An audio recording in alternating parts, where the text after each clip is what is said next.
نماز میں ہاتھ اٹھانے کی حد، نماز میں ہاتھ کہاں تک اٹھانا چاہیے؟ دیکھیں نماز میں جو ہم رفع الیدین کرتے ہیں تو حدیث میں 3 طرح کی احادیث ہیں۔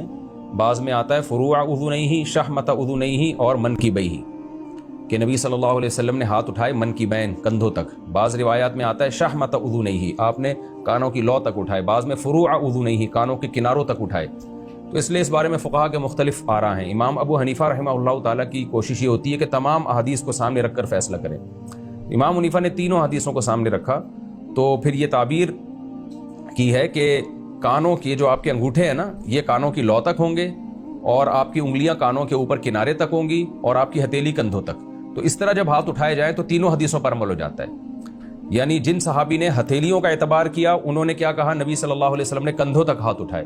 جن صحابی نے انگوٹھے کا اعتبار کیا انہوں نے کہا کہ شحمۃ اذنیہ، نبی صلی اللہ علیہ وسلم نے کانوں کی لو تک ہاتھ اٹھایا۔